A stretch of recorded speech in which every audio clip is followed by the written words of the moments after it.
जियो 58 and 59 Akbar साहब आप पूछ रहे थे, उसके तहत 1,40,328 लोगों को हमने सर्टिफिकेट दिया। अगर आपने हमारे चैनल को सब्सक्राइब नहीं किया है तो आपको यहाँ सब्सक्राइब बटन दिख रहा है, उसे क्लिक करिए और सब्सक्राइब कीजिए और साथ ही साथ बेल आइकॉन को भी क्लिक करिएगा जिससे कि आपको ताज़ा अपडेट मिलते रहे। रियासती असम्बली में मजलिस के फ्लोर लीडर अकबरुद्दीन अवैसी ने महकमे रेवेन्यू में इनकलाबी तब्दीलियों की बज़ाहिर तायद की। ताहम रियासती हुकूमत से मुतालबा किया कि वो LRS के मामले में नोटरी रखने वालों की जायदादों को कानूनी तस्वुर किया जाए और उनका इंदराज किया जाए।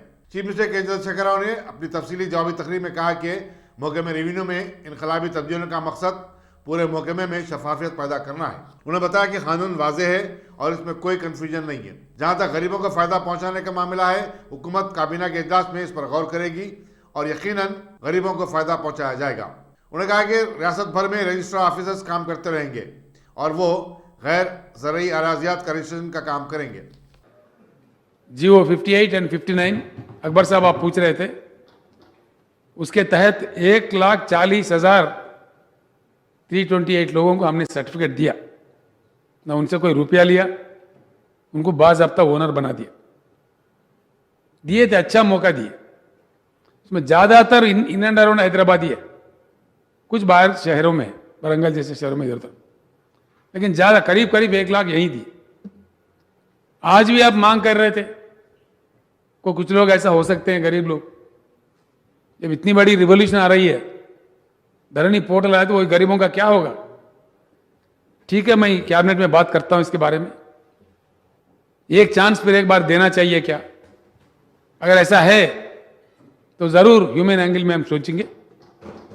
डेफिनेटली फिर एक बार जियो 58 जियो 59 एक्सटेंड करके थोड़ा गरीबों का मदद करेंगे।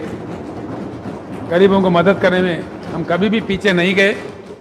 इतनी बड़ी रिफॉर्म ला रहे तो गरीबों का भी कल्याण हो जाए, वो भी ओनर बने। मैं चाहता हूं दिल से कुछ खुशी खबर उनको भी मिले। तो फिर एक बार कैबिनेट में ले जाता हूं इस बात को, क्योंकि बड़ा पॉलिसी मैटर है। ले जाके पूरे कैबिनेट को एक्सप्लेन करके इंशाल्लाह मैं ज़रूर कोशिश करूंगा कि एक्सटेंड हो जाए, गरीबों का कुछ फ़ायदा हो। तो कितने टाइम देना चाहिए, क्या टाइम देना चाहिए, वो थोड़ा कोरोना के हिसाब से भी काम करना पड़ता, तो वैसा हम लोग कर लेते। అధ్యక్ష, బట్టి విక్రమార్క గారి మిత్రులు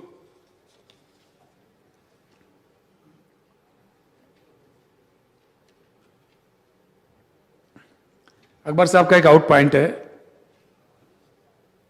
डेफिनेशन नहीं है नॉन एग्रीकल्चर लैंड का। बोले डेफिनेशन है, जो नॉन एग्रीकल्चर है वो नॉन एग्रीकल्चर है। ROFR एक्ट के जो बाहर है, जिनके पास पट्टेदार पासबुक नहीं है, वो ऑटोमेटिकली उसमें आ जाते। जैसा कि आबादी में है, म्यूनसिपल में है, हमारे शहर में है, ये सारे ऑटोमेटिकली। इंडस्ट्रियल लैंड है, इसका कैटेगरीज है, फुल्ली मेंशन्ड है, इसमें कोई कन्फ्यूजन नहीं है। किसी को कोई कन्फ्यूजन होने की भी जरूरत नहीं है। जनता भी, आवाम भी कोई कन्फ्यूजन नहीं होगा, उसके लिए हमें कोई चिंता का जरूरत नहीं। और एक बात, बहुत अच्छी बात आपने कहा है, 100% will take action. I have already request the chief secretary also. Green zones बनाने का ढीला काम चल रहा था हमारे पास। जहां तक मैं समझता हूं, मैं जानता हूं, HMDA भी गलती हुआ। HMDA के तहत रूरल इलाके में जो ज़रायती होता है उसको ग्रीन जोन में बताया गया। ये ठीक बात नहीं है। अर्बन प्लानिंग में ऐसा नहीं होना चाहिए। तो ग्रीन जोन्स डिक्लेयर होना चाहिए और 100% वहां कोई परमिशन नहीं देना चाहिए। That should remain as a green zone, otherwise we will face lot of problems in the future. हमारे आगे के तफ्ता और भी मुश्किल हो जाएंगे। इसीलिए 100% ग्रीन जोन्स डिक्लेयर करने में पूरी ताकत लगाएंगे इंशाल्लाह। जल्द से जल्द, not only in and around Hyderabad, we will try to declare the green zones in the entire state.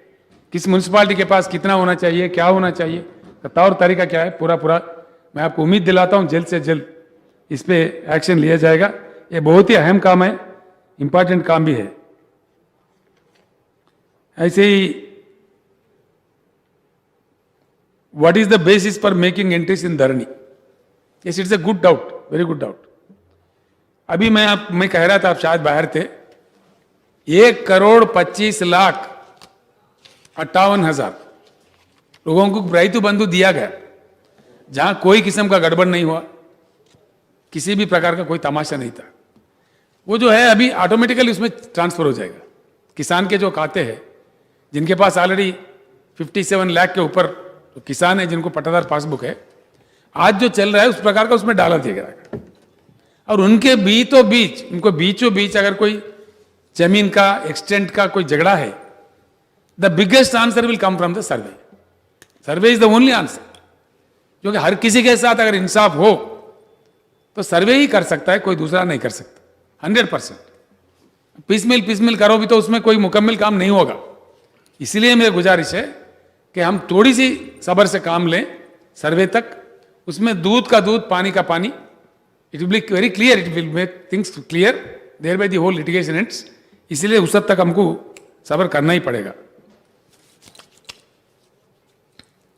ये भी बहुत अच्छा आपने मशवरा दिया है, comprehensive scheme to regularize lands and layouts. जो अर्बन एरिया की बात कह रहे थे आप, इसका ऑलरेडी कोई LRS BRS का काम चल रहा है। BRS का जो मामला है वो हाईकोर्ट में फंसा हुआ है। चीफ जस्टिस साहब से हो सके तो मैं भी बात करता हूँ, आवाम का मसला है तो उसको एक्सपीडिएटली हाईकोर्ट से निकलवाएंगे, उसके बाद कार्रवाई इस पे इन चीज़ों पे शुरू होगी। LRS का मेरे ख्याल से ऑलरेडी शुरू हुआ है, वो जारी है, वो चलता रहेगा, उसको भी एक बार खत्म करना चाहिए। ये भी आपने कहा है what would be the role of the revenue department and IG stamps and registration. इसमें कोई तब्दीली नहीं है, रेवेन्यू डिपार्टमेंट अपना काम करते रहेगा जो अब तक करता आया है। इतना ही है कि उनसे रेवेन्यू कोड्स हट गए, इतना ही है कि उनसे डिस्क्रिप्शन पावर हट गया। एवरीथिंग बाय सिस्टम ड्रिवन होगा, प्रोसेस ड्रिवन होगा, 100% ट्रांसपेरेंट होगा, 100% IT ड्रिवन होगा। किसी के पास कोई डिस्क्रिप्शन पावर नहीं होगा, जाके फिर ये रिश्वतखोरी ये सब ना आ जाए। तो इसीलिए एज इट इज काम करेंगे वो लोग, फ्लो ऑफ वर्क कैसे रहेगा।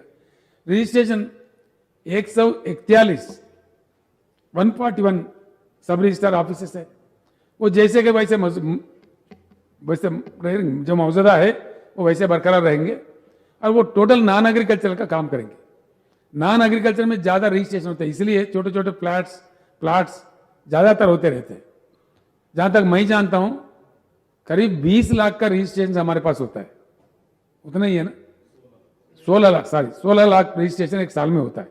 लास्ट ईयर का एग्जैक्ट फिगर 16 लाख चिल्लर है, उसमें सिर्फ 4 लाख एग्रीकल्चर के हैं, बाकी 12 लाख नॉन एग्रीकल्चर के हैं। इसीलिए ये ज़्यादा है, ये काम इनको सौंपा गया। ये लोग जिरायत में नहीं आएंगे।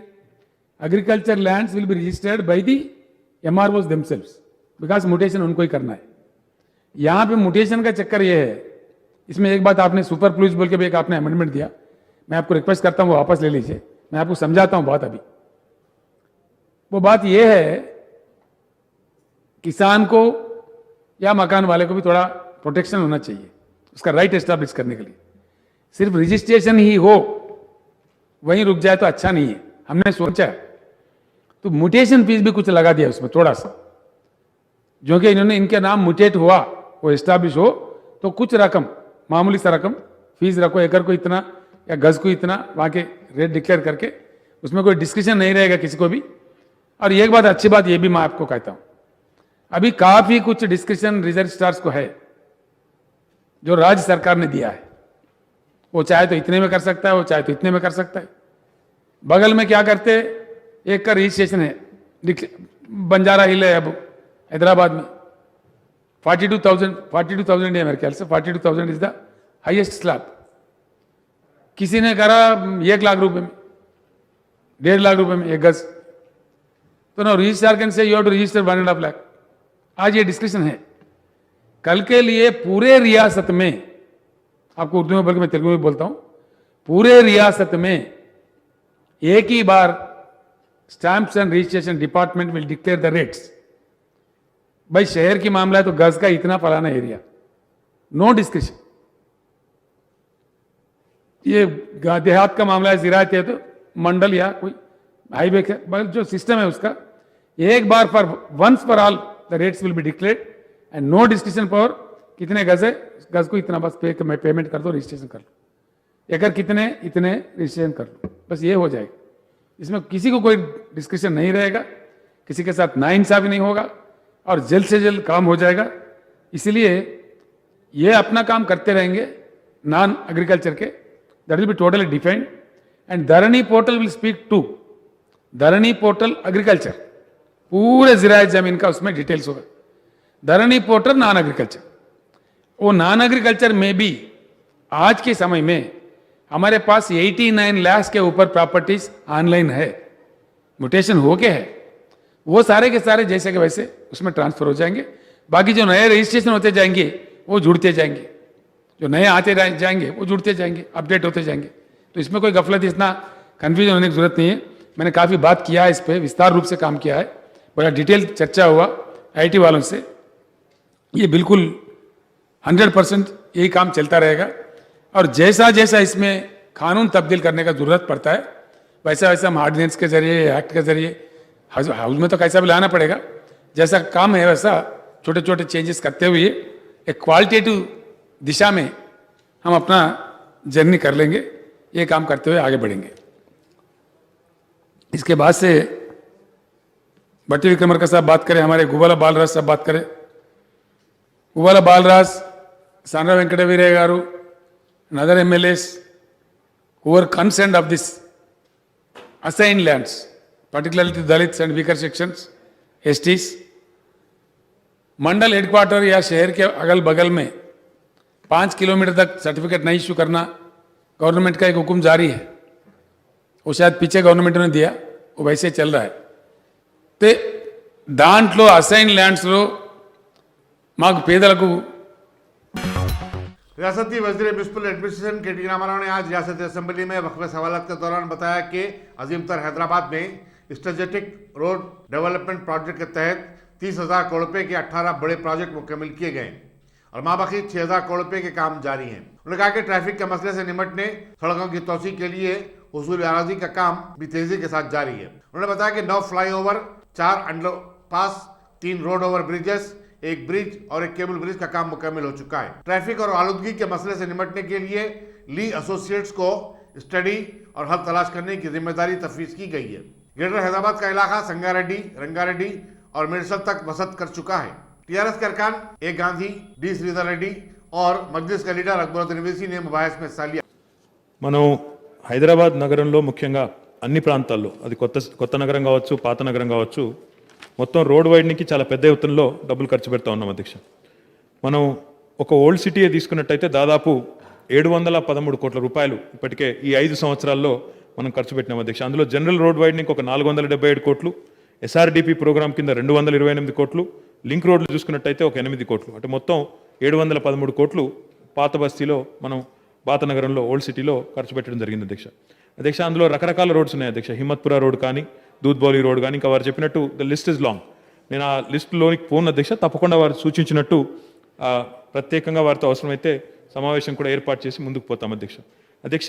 రాష్ట్ర ప్రభుత్వం మన హైదరాబాద్ మహానగరంలో ఇందాక నేను చెప్పిన ఎస్ఆర్డిపి ఒకవైపు పెద్ద ఎత్తున చేస్తూ ఉన్నాం 29,000 కోట్లతో, మరొక వైపు ఉన్న రోడ్లను కూడా విస్తరించడం, వైడెన్ చేయడం ఏదైతే కార్యక్రమం ఉందో దానిలో కూడా దాదాపు ఇప్పటికే 2,900 కోట్లు మొత్తం నగరంలో ఖర్చు పెడితే అందులో 25% దాదాపుగా ఓల్డ్ సిటీలో కూడా ఖర్చు పెట్టాం అధ్యక్ష. ఎందుకంటే ఈ వ్యత్యాసం కానీ, వివక్ష కానీ, పాత నగరం కొత్త నగరం అనే తేడా లేకుండా అంతటా కూడా బ్రహ్మాండంగా ఖర్చు పెడతా ఉన్నాం. కొత్త రిఫార్మ్స్ కూడా తీసుకొచ్చాం అధ్యక్ష. మనం ట్రాన్స్ఫరబుల్ డెవలప్మెంట్ రైట్స్ టీడీఆర్ అనే కొత్త పాలసీ కూడా తీసుకొచ్చి టీడీఆర్ బ్యాంక్ అనేది కూడా ఏర్పాటు చేసి జిహెచ్ఎంసీకి కూడా దాదాపుగా 500 కోట్ల రూపాయలు మనం ఆదా చేయడం జరిగింది. దాదాపు ఒక 501 ప్రాపర్టీస్ మనం ఈ టీడీఆర్ ద్వారా సేకరించి ఈ విధానం ద్వారా అటు స్థలం కోల్పోయే వారికి లాభాన్ని కలిగిస్తూ, బిల్డర్లకు కూడా లాభాన్ని కలిగిస్తూ, జిహెచ్ఎంసీకి కూడా లాభాన్ని కలిగిస్తూ ఒక 568 కోట్ల రూపాయలు కూడా మనం ఆదా చేయడం జరిగింది. ఈ టీడీఆర్ బ్యాంకును కూడా అటు హెచ్ఎండిఏలో మనకు ల్యాండ్ ఉన్నా, టీఎస్ఐఏసీలో ల్యాండ్ ఉన్నా, లేదా ఆ పరిసరాల్లో వారి పరిధిలోకి వచ్చే భూభాగం ఉన్నా వారందరికీ కూడా వర్తింపజేసే విధంగా దేశంలోనే మొట్టమొదటిసారిగా ఈ టీడీఆర్ కూడా తీసుకొని రావడం వల్ల, ఈ టీడీఆర్ బ్యాంక్ కూడా తీసుకొని రావడం వల్ల రహదారుల విస్తరణ కూడా వేగంగా జరుగుతూ ఉంది. గౌరవ సభ్యులు సూచించిన విధంగా తప్పకుండా ఒక సమావేశాన్ని కూడా ఏర్పాటు చేస్తాం అధ్యక్ష. Question number 449। मार्च में नाफिज लॉकडाउन के बाद आज पहली मरतबा तारीखी मक्का मस्जिद में 50 मुसल्लियों ने नमाज जुमा अदा की। अनलॉक 4 के तहत हुकूमत ने मक्का मस्जिद और शाही मस्जिद बागियामा को आज से मशहूर तौर पर खोल दिया और मुसल्लियों को नमाज अदा करने की इजाज़त दी। बिस्मिल्लाहिर्रहमानिर्रहीम।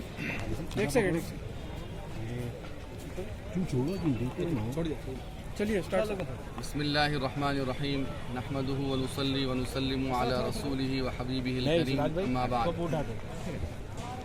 आज बरोज़ जुमा 11 सितंबर को तारीख़ी मक्का मस्जिद में 50 मुसल्लियों की इजाज़त के साथ नमाज जुमा अदा की गई है। तकरीबन 6 महीने के इंतज़ार के बाद इजाज़त मिली, जिस पर अल्हम्दुलिल्लाह अभी नमाज जुमा का इख्तिताम हुआ है।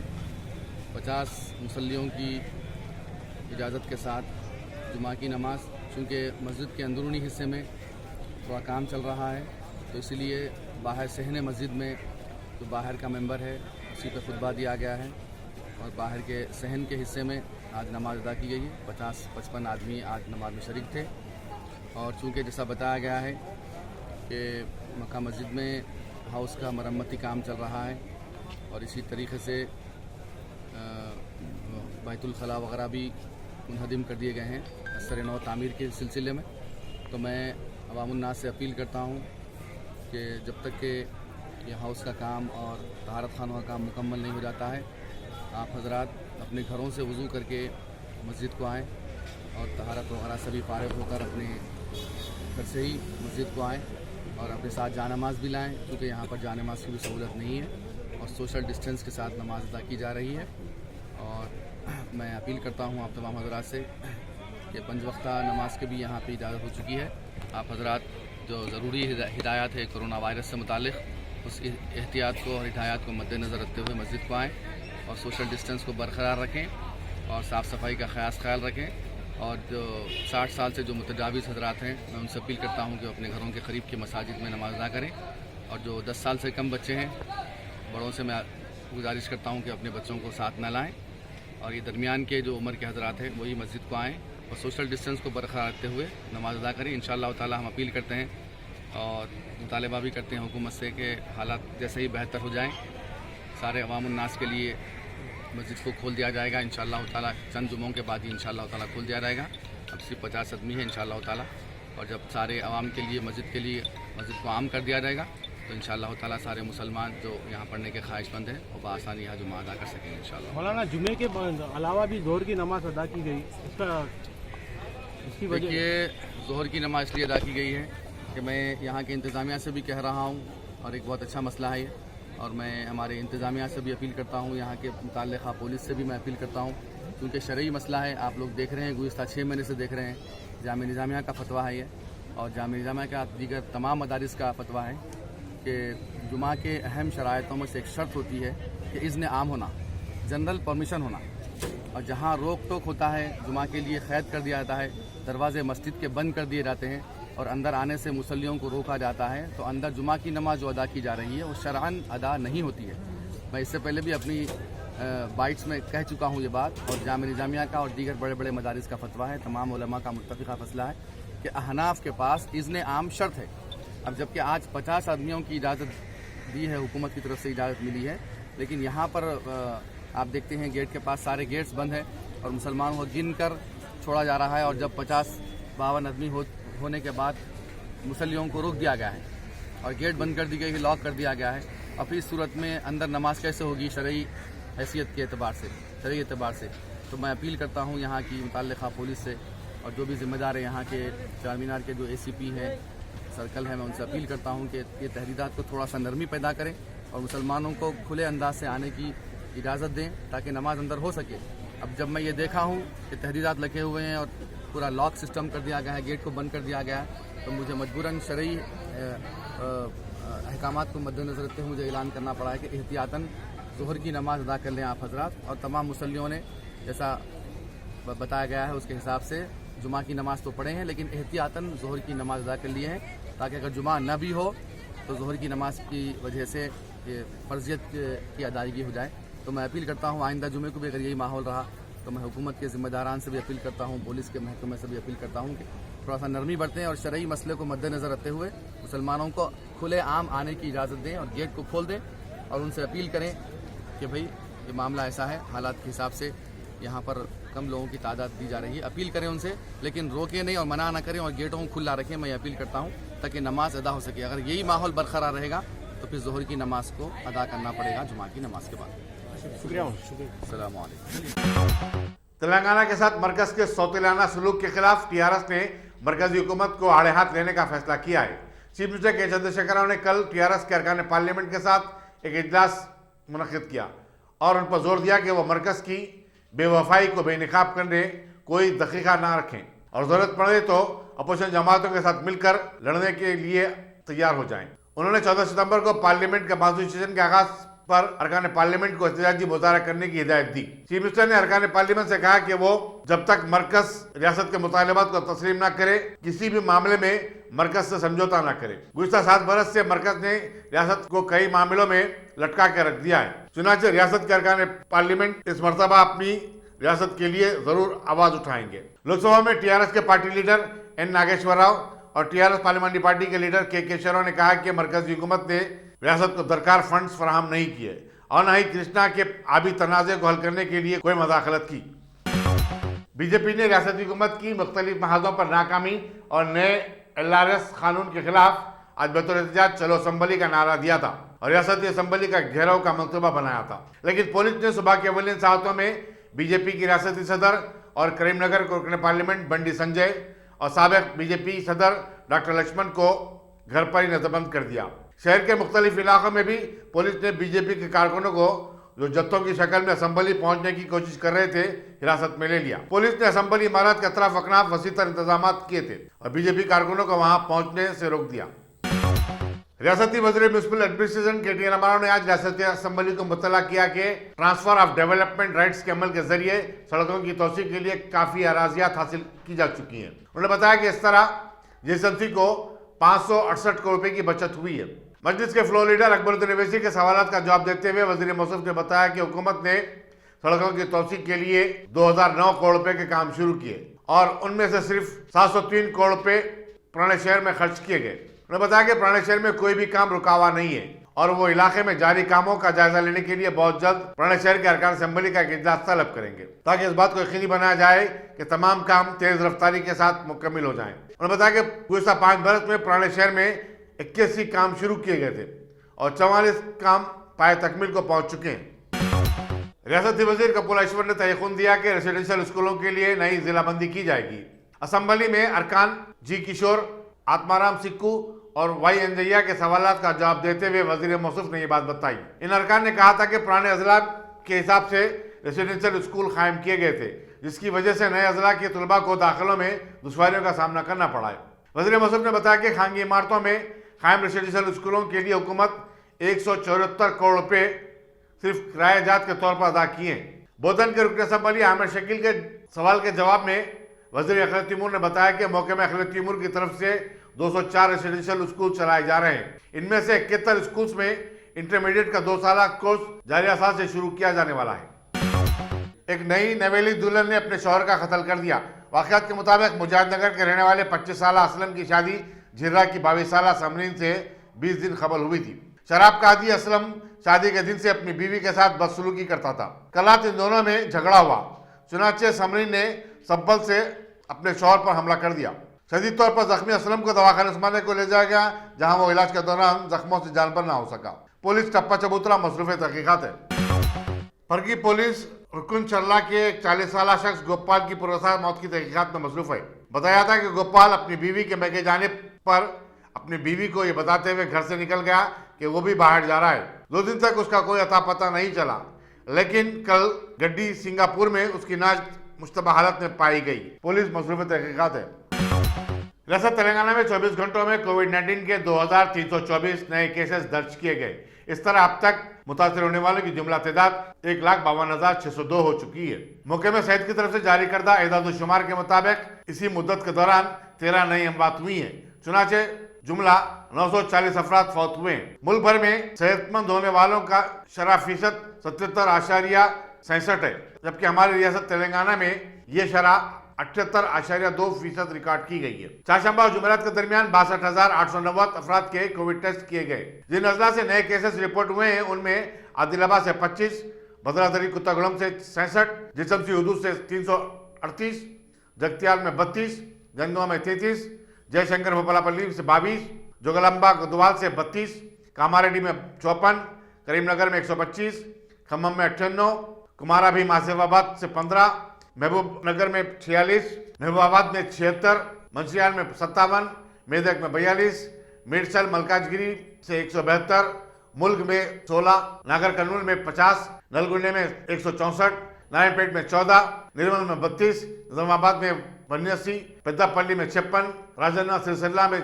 41, रंगारेड्डी में 216, संगारेड्डी में 97, सिद्दीपेट में 87, सूर्यापेट में 78, विकाराबाद में 11, वनपर्ती में 38, वरंगल में 18, वरंगल अर्बन में 108 और यादाद्री भोंगिर में 43 केसेस रिपोर्ट हुए।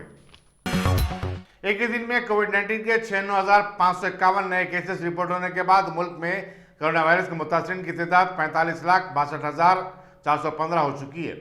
मरकजी वजारत सेहत के मुताबिक गुज़श्ता 24 घंटों में 1,209 नई अमवात हुई हैं। इस तरह मरने वालों की जुमला तादाद 76,271 हो गई है। महाराष्ट्र बदस्तूर मुल्क की सबसे ज्यादा मुतासरा रियासत है, जहां 27,178 अमवात हुई है। आंध्र प्रदेश दूसरी सबसे ज्यादा मुतासरा रियासत है, जहां 4,634 अमवात हुई है। दारुल हुकूमत दिल्ली में 4,638 अफराद फौत हुए हैं। इसी दौरान Indian council of medical research ने बताया कि कल एक ही दिन में 11,63,542 अफराद के कोविड-19 टेस्ट किए गए। इस तरह अब तक 5,40,57,975 अफराद के टेस्ट किए जा चुके हैं।